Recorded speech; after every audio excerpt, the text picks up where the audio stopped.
Hello, hello. How is everybody? Hello. Welcome. Hi. Hi, we can't it might be my settings. Hang on one second. Let me get you up here.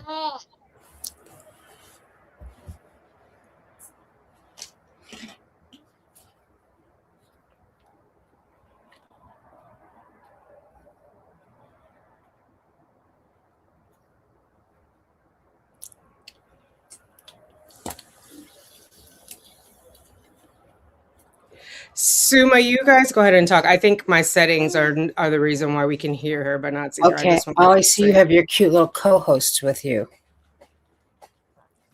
Hello. Hello, Hi, Kat. everybody. Hi, everyone.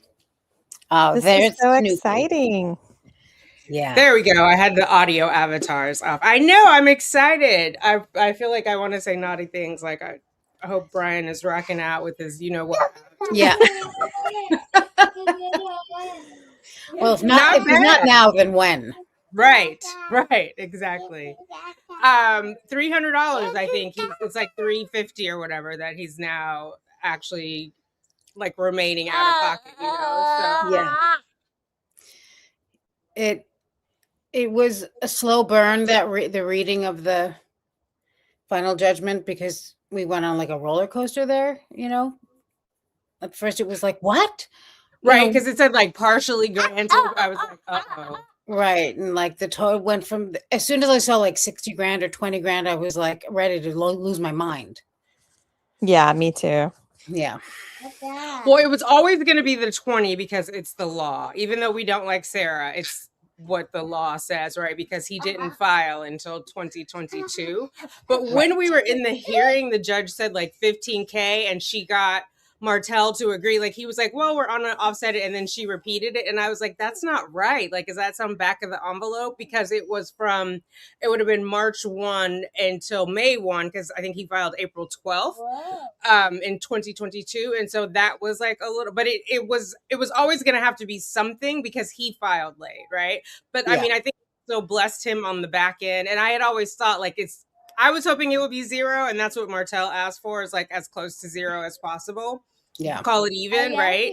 And so it was really close. Before we get started, we're going to go through this. I just want to let everyone know we would like to not use the son's name, not use the city that they're living in, if at all possible. I'm Tanika of Tanika's 2 Cents. Or like AG calls me, Tanika 2 Cents.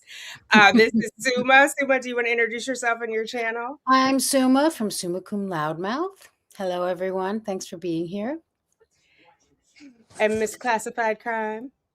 Classy and Snoopy here from Classified Crime. So excited to go over this with you guys. Yay. So show of hands, I guess, in the comments. Pleased with the order number 1 or 2? You wish it could have been better.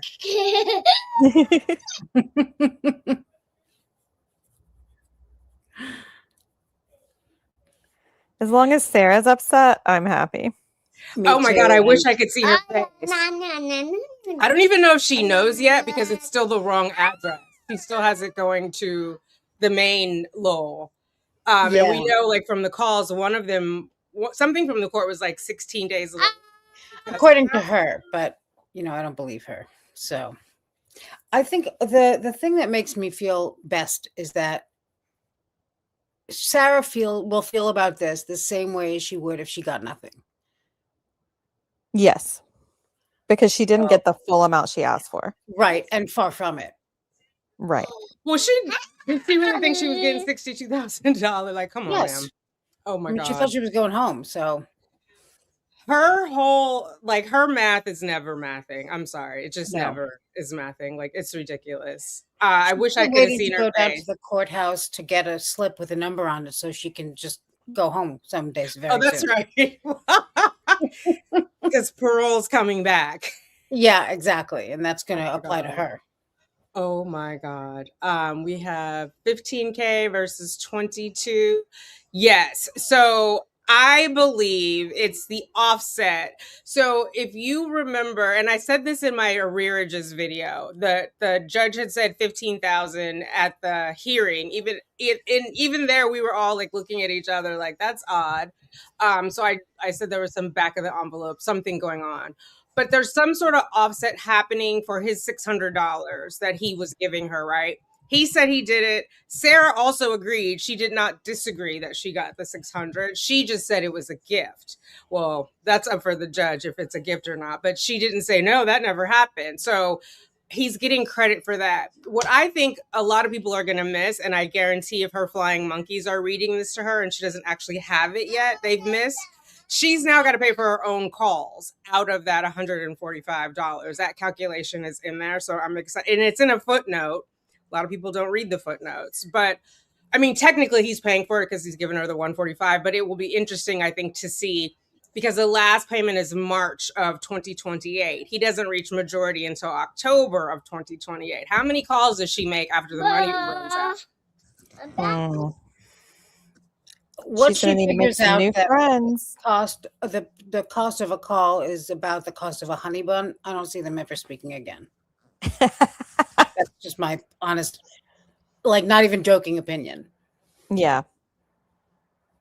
Yeah, she's not gonna sacrifice any of her own Thank you, Skank Hunter. comforts in Yeah. any way.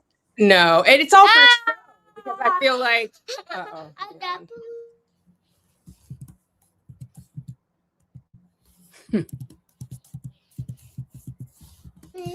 he's going to say hi and then he's going to go bye-bye. You want to dip your head in? Say hello. Hello. Hello. Hello. He's like the neighbor from, what was that show? Home Improvement. Anyway. Okay.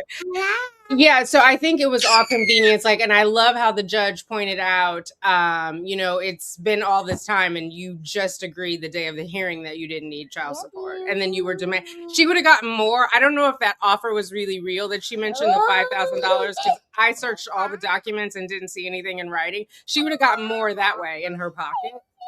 And she's still got a bit of homework to do. They can't hear me, honey. Because she's got to set up a separate account. Her regular trust account at the prison won't have more than $300. It's not like she can book it in there and then take it out a little bit.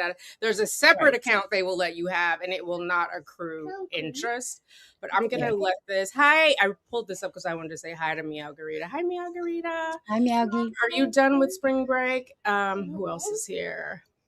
Good morning, girls. That judgment was it really was. It was like Suma said, a roller coaster. Like, oh my God, where are we going with this? I should have started at the last page, but I was like, I need to know every single thing. Yeah. Yeah. Oh, it's hello, Australia. It's afternoon there. Welcome. Ositari. Hopefully I'm saying that, or Ositari. Hi, Dreadful Penny. I watched your earlier video today. Your live. It was great. Larry Powers is making a good point. The money Brian ends up owing is less than what he's going to get back in his child support account. He's in a debt of $300. Oh, that's going to fall. It's not exactly more. He's $300 short because he's only getting back $3,600 from the child support. I covered that in my arrears.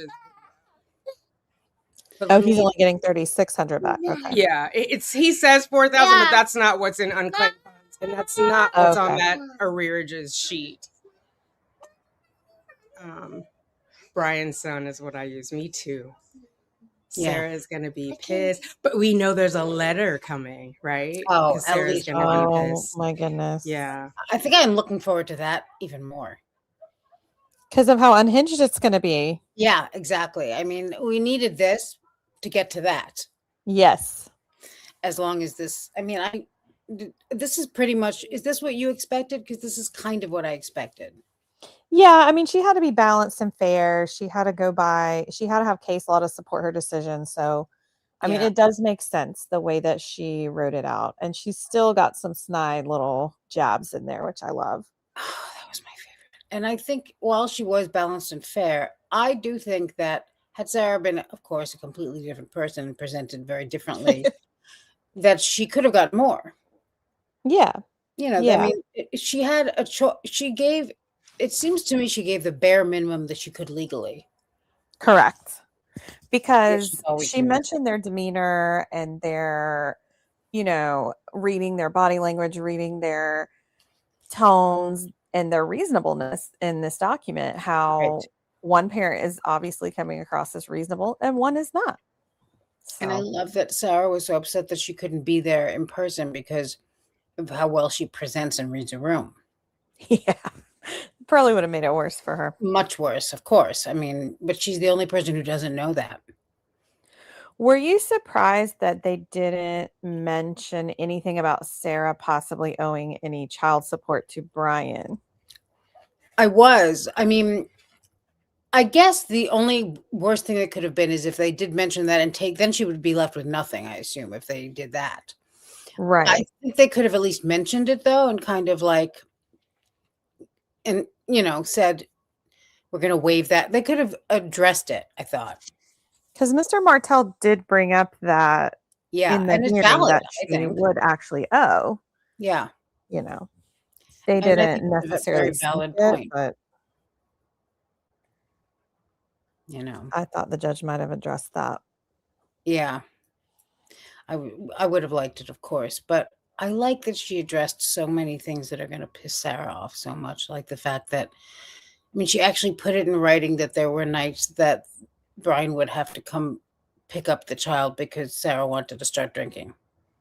Yeah, the fact that she put that in there tells me she took Brian's testimony quite seriously. Yes, we know who she believed, that's for sure. And she did her own discovery. So there's nothing to bolster any of Sarah's claims, any of them. I mean, she saw what kind of life she was living.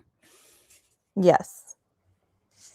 And she does say that there was no evidence presented to this, nothing said about that.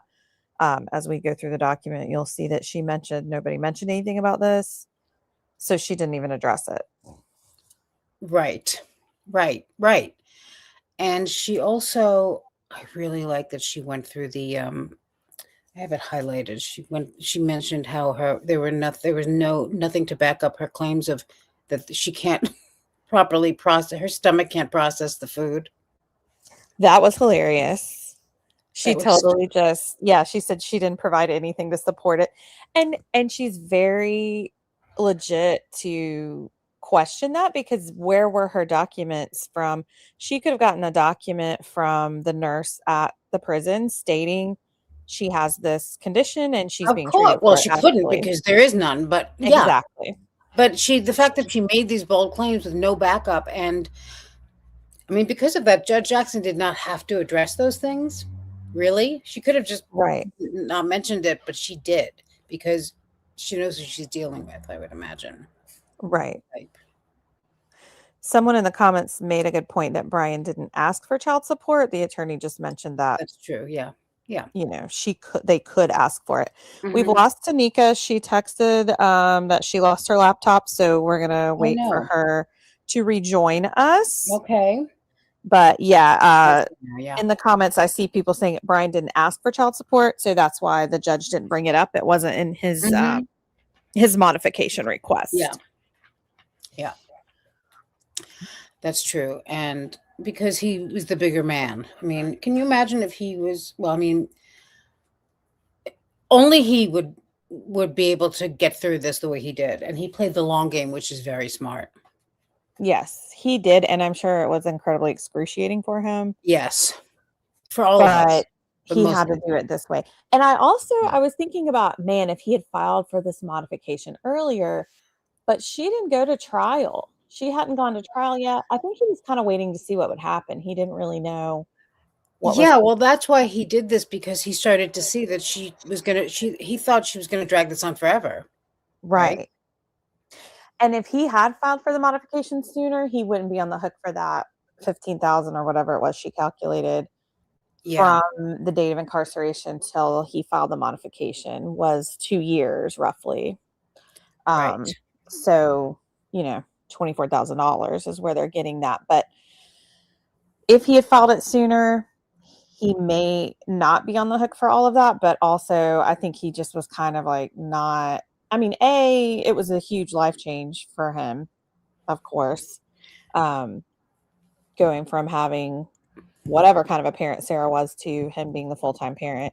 It had to have been easier though, really, honestly. Right. Like, other than the horrors of what his son had to go through. Yes.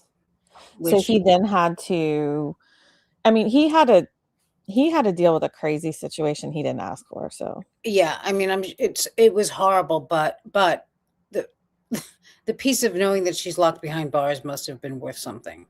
yes, yes. But I would all the imagine. things that come with parenting their child together while their parent is incarcerated had to have made it more challenging for him. Yeah, but on that front. yeah, although do you think it's more challenging than every single time that he would be over there, he was worried and had to go pick him up and Oh no, no. that's gotta be The anxiety sending him over there alone. Yeah, I yeah. agree. And just the few body cam we saw where the time that she walked barefoot, she just walked down the street to Brian's house barefoot. Yeah. And then And woke them up and then called him to come bring her the keys. Yeah, that alone. And that's just the that one we little saw. snapshot. So I think really it's much easier to parent alone. Yeah. Yeah. There's that. I'm sure it took a lot off. But that's probably why he didn't file for the modification, because he was thinking I've got to put a retainer down on a lawyer. That's going to be legal fees. He knew Sarah was going to drag it out. Yeah, and I think that this is probably the outcome they expected, honestly. Best case scenario, really. Yes. Yes. Oh, okay. Sarah T. And then some numbers behind it. It went up in the chat. She said we need to come up with a drinking game for the letter. So let me know in the chat what are our buzzwords for her letter. Yeah. I know one. Not intentional. I'm putting it in the chat. Not intentional is going to be my buzzword. I'm going to start us off. What else are we going to hear for our drinking game when she gets this letter out? You mean for the letter that's going to come from her? Yeah, after she reads this ruling. Quote, justice, unquote, quote, system, unquote. Oh, yes. Quote unquote, justice system. Quote unquote. Somebody says successful outcome. Yeah. Alimony. These are going too fast. Biased and unfair is also really good. Biased and unfair. Spells of malevolence. Please, you don't understand. No one ever understands. She's the only one. Yeah. If you don't mind, please. I mean, I think we're going to get a lot of, we'll get probably a new sort of injustice, something new there, I would imagine. Oh, God. Maybe futuristically, we're going to hear that. Futuristically. Cattywampus. Larry Power says cattywampus. Imagine. Luca's hosting, so I can't post. I can't highlight the comment. Yeah, I can't do it, of course. She's got a power cord and she's getting her laptop charged back up. Poor Tanika, and it was so nice of her to do this. She did a lot of prep for this, so make sure you guys like the video because she recorded reading the document so we can react to it. But I mean, it's not like she really has anything to do. It's not like she has two babies at home or anything. Yeah, that's true. So what else was she going to do with her afternoon? Yeah. My rights. Yeah, exactly. Honorable. Who said that now? Where is that? I was just going to say that. B. Ruxpin says, Honorable Judge Jackson, but honorable in quotation marks. My rights. Yes. Oh, low blood sugar. Glucose concerns. Her grandfather died. Yeah, of diabetes, just like everyone else's did, by the way. He had diabetes and he died. I don't know that I don't know. Well, right, that's true. They may not have been connected. That's a good point. Okay, Tanika wants me to go ahead and play the video she sent us. Hold on. Okay. Let me email it to myself. Do you have it? Because hold on. Give me 2 seconds. Thank you. Seconds. Hello, Whiskers. Filed April. Okay, here we go.